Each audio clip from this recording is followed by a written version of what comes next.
it's Andrew Duncan here from Relatable. Just want to say thank you so much for taking an interest in one of our properties. I'm going to take you through the tender document, just as if we were sitting next to each other right now. So let's go. Front cover here, you've got the details of the property that you're offering on, chattels list. It's important to check that through, make sure that you're happy with everything that's included. If there's anything that you're not sure about, feel free to add it in, and anything that you'd like to request stays with the property, feel free to add that in. Sometimes people ask for fridges and whiteware and things. Any tenants will be listed down the bottom here. It's important to make sure it says vacant possession if that's what you would like. Next page. So, can be confusing with a tender document, but this is where you want to put your settlement date. It's clause 1.5.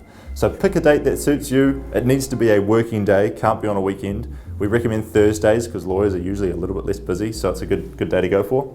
Deposit, that's clause 2.3. Now, not many people will submit a deposit with their tender. This day and age, bank transfers are easier than organising checks. So we normally add some wording here to say deposit to be paid by bank transfer upon acceptance of this offer, but you might want to put upon going unconditional or make some other change.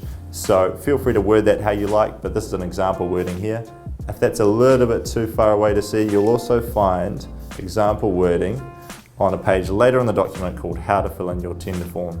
So feel free to skip ahead to there, and everything I'm saying is written down there too. All right, so one other clause on this page to be aware of, 2.7, the offer contained in each tender cannot be withdrawn until after the tender acceptance date, being the 5th working day after the closing date and time.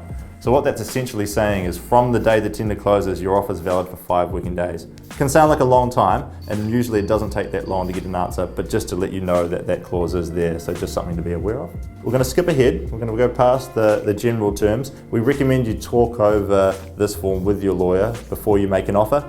Key thing through all this, you just want to make sure that nothing's crossed out by the vendor. If there is anything crossed out, it's definitely a situation where you want to talk to your solicitor about that before making an offer. You'll find a page here with a lot of blank space. Now, this is where you can add any conditions that are specific to your offer. Even though it's a tender, you're welcome to put in conditions. Subject to finance, subject to a builder's report, checking the LIM report, anything you need.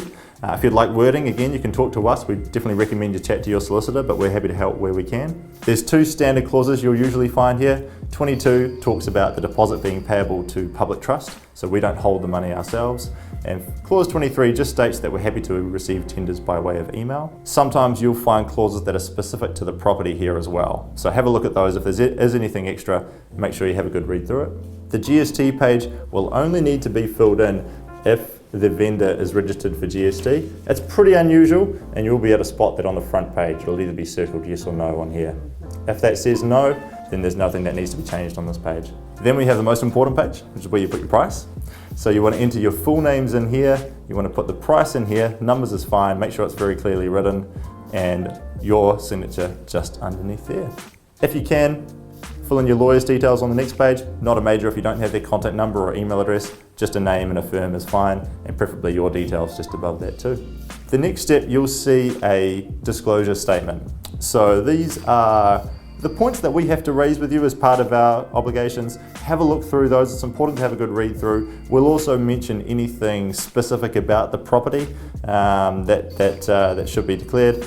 You can have a look through that list. Once you've had a read through, if you're happy to do so, please put your name down and sign it, and just tick that you've this Overseas Investment Act acknowledgement sign off that we have to ask you to do as well. So if you have any questions, please talk to your solicitor, or please give us a call in the first instance. That's absolutely okay.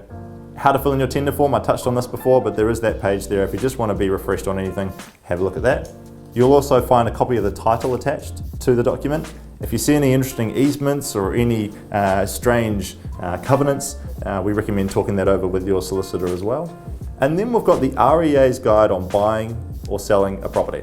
So this is really worthwhile reading through before you submit an offer. It's really good general information, and we'll attach it to every tender form that we give out, so it's always there for you to have a look through.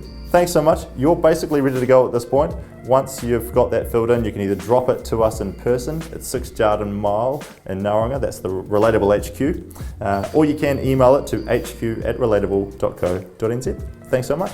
Cheers.